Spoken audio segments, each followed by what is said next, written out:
Agora, galera, a gente está aí no último bloco assim, da nossa live, né? Que, que é um ponto de vista um pouco delicado, né? Mas acho que é importante, né? Que é um ponto que a gente tem que tocar, né? Que eu falo que é o seguinte, né? A partir do momento que a gente se reconhece negro na prática, o que foi, né?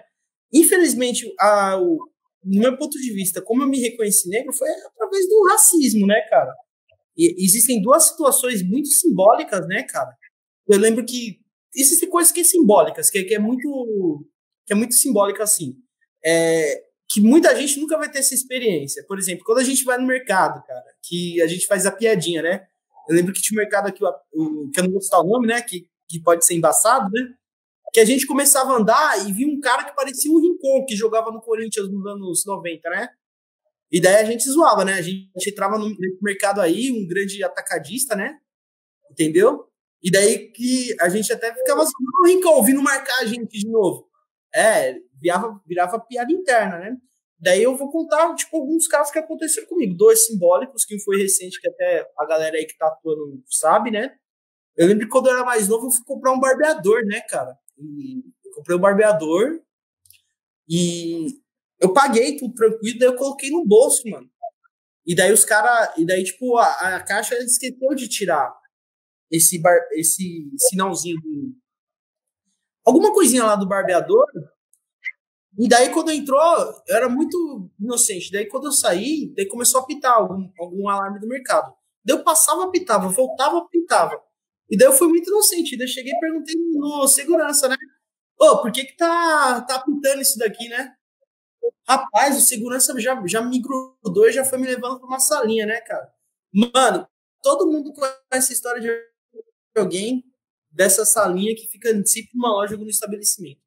Mano, daí o cara, eu lembro muito bem que o cara já. Eu era um moleque, tinha 16 anos, o cara era enorme. O cara já foi estralando. Geralmente esses caras ainda por cima são negros que se prestam esse papel. E o cara já ia me quebrar. Eu falei, como você roubou? Eu falei, não roubei. Eu vou falar com os próprios. Não roubei porra nenhuma, não, eu comprei. Daí falou, que você colocou no bolso aqui, tá a nota, né? Daí eu mostrei a nota pra ele. E daí ele falou, então por que você comprou um negócio que você colocou no bolso? Olha a questão. O cara me questiona por que eu comprei uma coisa e coloquei no bolso. Eu falei, mano, foda-se, comprei essa porra, põe no bolso, põe onde que você quiser, isso não é de sua conta. E daí o cara não me quebrou, porque ali já perdia totalmente a razão. Mas aí eu entendia que era uma coisa normal.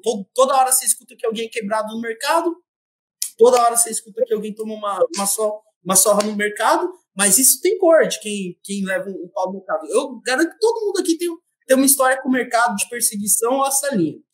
E também teve, cara, a maioria da galera me conhece, sabe que, tipo, mano, hoje eu sou uma liderança orgânica da minha rede. Eu sou uma liderança que já faz muito tempo que articulo. E, mano, tem coisa que pra gente é mais difícil, até mesmo em espaços de poder, é mais difícil porque às vezes é muito branquitude, gente. Nesses dias eu fui pegar umas marmitas com uma galera aí que se dizia progressista de esquerda, que era hippie, que aconteceu o seguinte, a gente comprou umas marmitas para levar para uma ação de rua para moradores aqui da Arábia, aqui do Retão.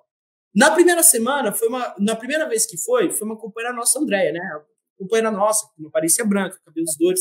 Ela foi... Isso já tinha pago. A pessoa foi lá, retirou sem ter problema nenhuma. E daí, na segunda vez, fui eu com o Mangaló, que tá nosso aqui, né?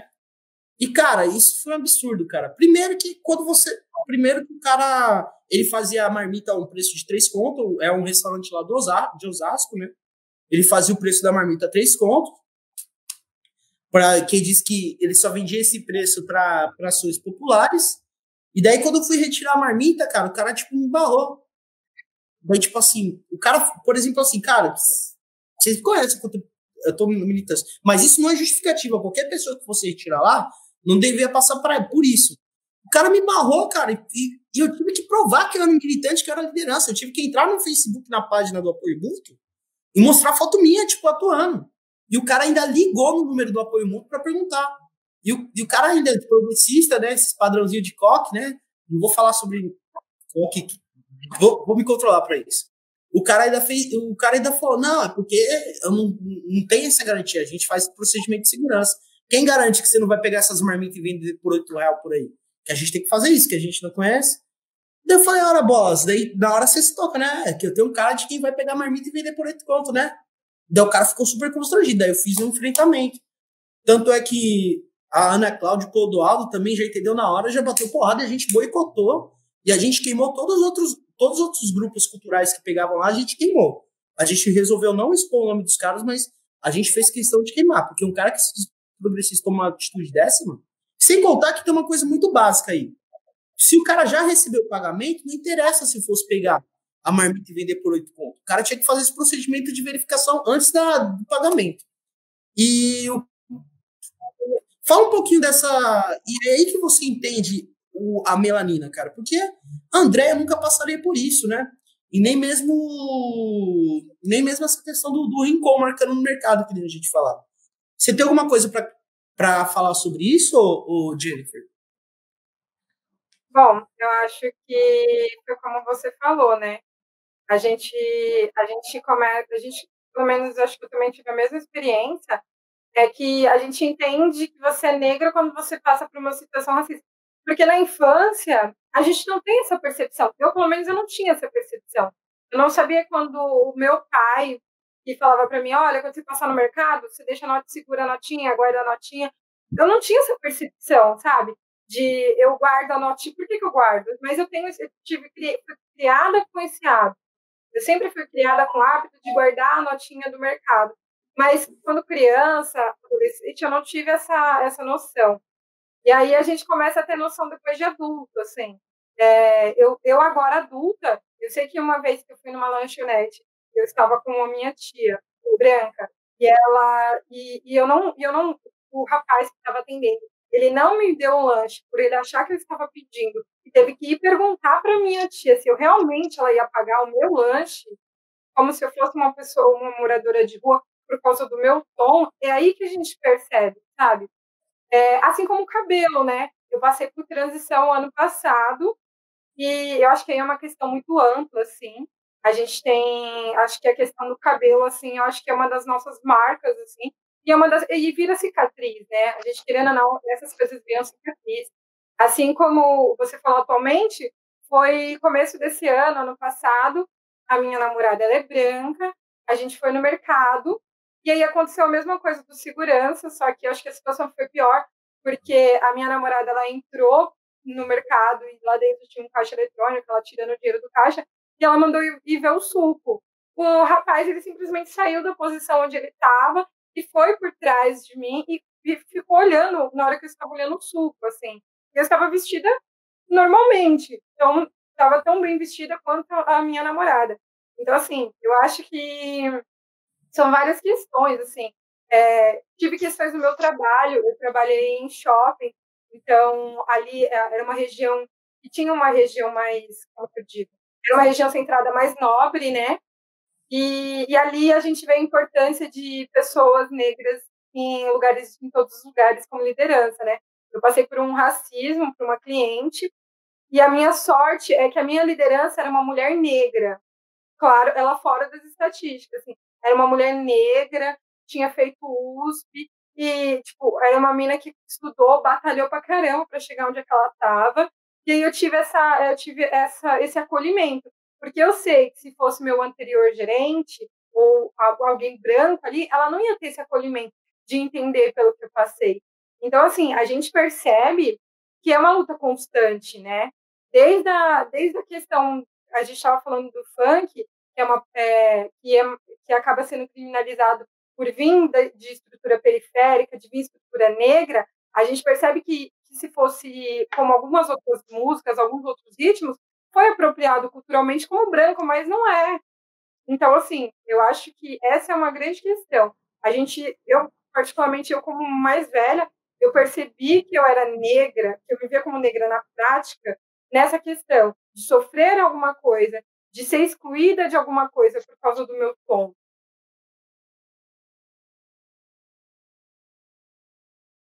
Sensacional a contribuição, e Juninho.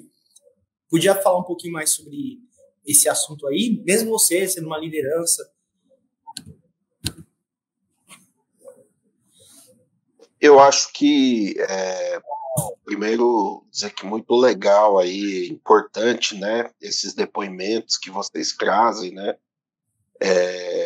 O racismo, ele tem muitas camadas, né, ele tem essa camada mais estrutural que a gente fala, né, que é um pouco que tem origem na formação histórica do Brasil, né, a herança do escravismo e como que no pós-abolição foi construído todo um projeto, né, de sociedade que excluiu, seja economicamente, socialmente e culturalmente, a população negra. Então, quando você começa a ter essa compreensão mais geral, você começa a ver como que isso se materializa nas nossas relações interpessoais, nas relações cotidianas, né? E eu diria com maior tranquilidade para vocês que o momento que eu mais senti o racismo na minha vida foi após ter assumido a presidência estadual do PSOL, né? Porque é um momento em que a todo momento você tem que provar por que você ocupa aquele espaço, por que você pode cumprir aquelas tarefas, né? Então, é uma luta cotidiana, né?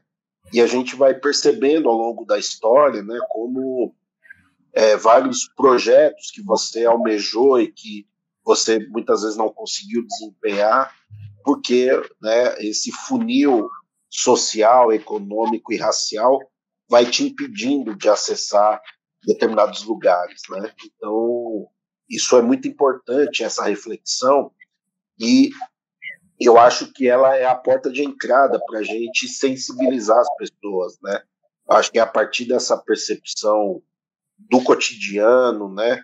Do quando se pede boa aparência para determinado posto de trabalho, a forma como a gente é tratado na roleta da porta giratória do banco, né? A forma como a gente é perseguido dentro do supermercado, né?